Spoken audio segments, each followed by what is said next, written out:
আপাতত বন্ধের যে চলমান প্রক্রিয়া চলমান আছে, কিন্তু বন্ধের ঘোষণাটা আমরা স্থগিত করলাম। পটিয়া সদর বণিক সমিতির উদ্যোগে আজ অনুষ্ঠিত হল কর্মচারীদের সাথে 1 ডিসেম্বর বিকালে পটিয়া সদর বণিক সমিতির কার্যালয়ে এক গুরুত্বপূর্ণ মত বিনিময় সভা। সবাই উপস্থিত ছিলেন পটিয়া সদর বণিক সমিতির সম্মানিত সভাপতি গাজী আমির হোসেন, সাধারণ সম্পাদক আলমগীর আলম, সাংগঠনিক সম্পাদক, কার্যনির্বাহী পরিষদের সকল সদস্য। মত বিনিময় সভায় মার্কেট সম্পর্কিত বিভিন্ন বিষয় নিয়ে খোলামেলা আলোচনা হয়। আলোচনার এক পর্যায়ে কর্মচারীরা তাদের করা ভুল ত্রুটি স্বীকার করেন এবং ভবিষ্যতে আরও দায়িত্বশীলভাবে কাজ করার আশ্বাস প্রদান করেন। সমিতির নেতৃবৃন্দ জানান, মার্কেটের সামগ্রিক পরিস্থিতি বিবেচনায় নিয়ে মালিকপক্ষ চূড়ান্ত সিদ্ধান্ত না নেওয়া পর্যন্ত মার্কেট স্বাভাবিকভাবে চালু থাকবে।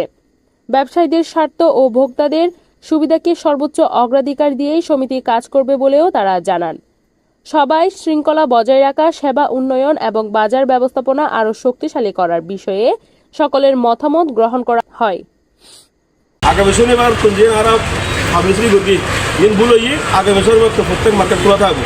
আমরা আমাদের সংগঠনের পক্ষ থেকে পটিয়া বণিক সমিতি, মার্কেট সমিতি এবং পটিয়া সদর বণিক সমিতিকে আমরা দীর্ঘদিন থেকে আমাদের যে দাবি দাওয়াটা সাপ্তাহিক একদিন ন্যূনতম বন্ধের যে দাবিটা উত্থাপন করে আসছিলাম, ডকুমেন্টারি আমাদের সব ডকুমেন্টপত্র আমাদেরকে পেশ করেছিলাম। পাশাপাশি ওনারা সহ এবং প্রত্যেকটা মার্কেটের সহ সমিতিরা নিজেদের সাথে একদিন বন্ধের বিষয়ে মালিকপক্ষ হাঁ না ভোট গ্রহণ করেছিল। আমরা পটিয়া 15টা মার্কেট নিয়ে বণিক সমিতি, এই 15টা মার্কেট থেকে আমরা 99% ভোট হাঁ ভোট পেয়ে বন্ধের পক্ষে এগিয়ে গেছিলাম এবং সবাই ঐক্যমত পৌঁছে যাতে বন্ধটা হয় পটিয়া সাপ্তাহে একদিন, যে কর্মচারীদের দীর্ঘদিনের দাবিটা বাস্তবায়ন হয়, এই লক্ষ্যে আমরা পৌঁছেছিলাম।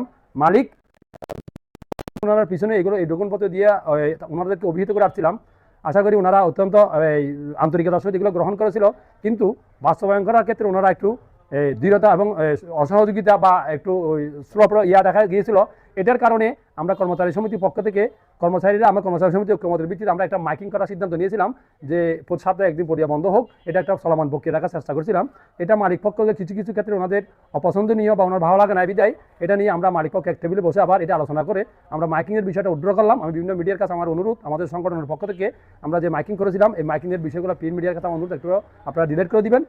এটা আমরা আমাদের সংগঠনের পক্ষ থেকে অনুরোধ জানাই। এবং আরও এই ঘোষণা দিচ্ছি, আমাদের সংগঠনের পক্ষ থেকে আমরা যখন মালিক এবং কর্মচারী এবং বণিক সমিতি এক সিদ্ধান্ত উপনীত হওয়ার জন্য যে সময়গুলো আছে অতিক্রম করতেছি, যে সপ্তাহে একদিন বন্ধ, ওখান থেকে আমরা উভয়ে বসে যে সিদ্ধান্ত না আসা পর্যন্ত কোনো কর্মচারী বা কোনো কেউ বিভ্রান্তিকর এবং বিতর্কিত তথ্য মিডিয়াতে না ছড়ার জন্য আমাদের সংগঠনের পক্ষ থেকে আমার বিনীত অনুরোধ।